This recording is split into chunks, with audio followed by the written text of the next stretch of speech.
do not like log in through the portal that they give you to sign into the bank. It gives them more information, and then they can link you based on your bank account having the same name, right? Or your bank account having the same address or phone number. I was able to make multiple accounts under my name by essentially using static IPs, right? Different business banks. And I just put in like a slight variation of my name. You just need to have a principal office address on your articles that matches your eBay. That's what you're going to change it to eventually.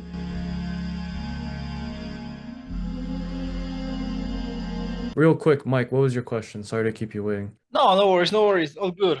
About LLC, because there is a verification process on eBay when we open, the eBay account. So they ask for like kind of like person verification. So how to manage that? Let's say we want to open three different eBay accounts with one LLC, because I see that this is kind of like a limit, right? Like three eBay accounts per one LLC. Actually, I have like two LLC with Wyoming because I have like my different business going with Amazon. So right now I just recently switched to eBay and wanted to see right now if there is this verification, like because I remember first account on eBay, which actually I started with my European one. So they asked me for my, I believe, ID. Later, I think apart from ID, they asked for my passport, I guess. So there was Yep. this whole process of verification. So how to manage open three different eBay accounts when I assume they will see this the same person, the same ID, they will just Sure. not allow it. So yeah, I mean the way I did it is I used status change. So I was able to make multiple accounts under my name by essentially using static IPs, right? Different business banks, and I just put in like a slight variation of my name. And after it 5,000 in revenue, they ask for you to verify everything, and I would just put in my passport. Like you said, I would go through that process of verifying. And eBay allows you to have multiple seller accounts. They're just all linked. That's all. So basically, there is no issue in that. So basically, you provided same image of your passport of your ID on three different accounts, and that was Yeah. good. And you Yeah, just it's change gonna your work. name, but I don't know, like you Yeah. change like Again, it can cause issues, right?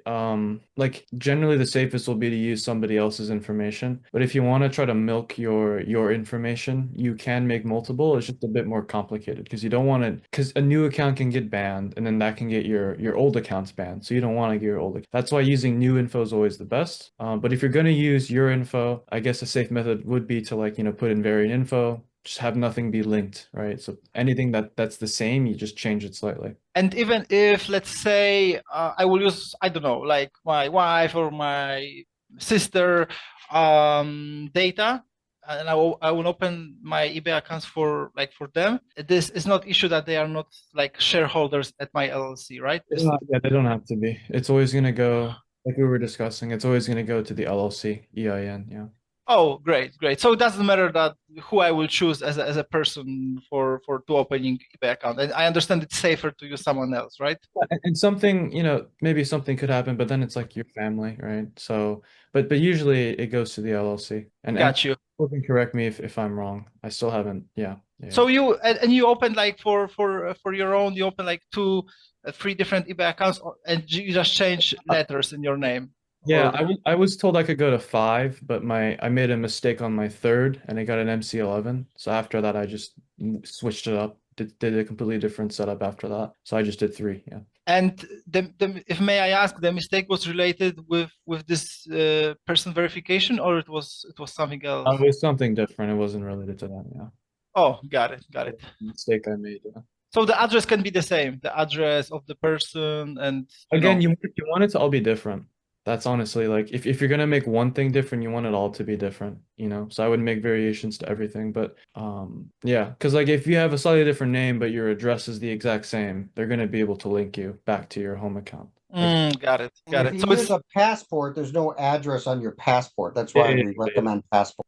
That's why you should do passport. And I did get away with the cheeky license verification one time with a non-matching address, but I would not bet on that. But like when you're creating the account, like a different address too for that. Yeah. yeah. So passport seems like the safest one, right? It's always the best, yeah. The Okay. address shouldn't be a problem anymore due to the fact that when you set up a holding company, right, you can actually have a different address for the company that holding company is controlling. Yeah. Yeah, yeah, yeah. You That don't have to. address should be the address that's on your eBay. At that point, when you need to provide information about that LLC, they're gonna ask you for Like article of incorporation, and it's gonna have that address on it, and you will be fine. that's what matters, and that's actually what the issue was, Mike, with the MCL11 is you just need to have a principal office address on your articles that matches your eBay. That's what you're going to change it to eventually. And it can be any random, it can be any address based on what I've seen. So And here a question, because I just remember about what example they asked me. I think about the I think like confirmation of the address. No, not the address. It was I like transfer from bank. I don't know if you were also asked about the address is, I wouldn't worry about that. I haven't had issues with the address being linked from the bank. Just when you enter the bank, enter it manually. Do not like log in through the portal that they give you to sign into the bank, I right? think they use Plaid. Why not? So don't log Wait, in why through can't Plaid. you log in through the portal? Because then I That believe it I collects believe information, it collect data. it gives them more information, and then they can link you based on your bank account having the same name, right? Or your bank account having the same address or phone number. So the best way to do it has always been to just like type in random letters, select, can't find your bank question mark, and then enter manually. On my first account, I linked it with one of my banks. You're fine for your first account. I'm saying like your second, third, fifth, 10th account. Your first one, just make it completely normally, like you're fine. Yeah. Don't worry about it. It's a whole different thing. Mike, did that answer your question? Thank you. Yeah, appreciate that. Awesome, awesome.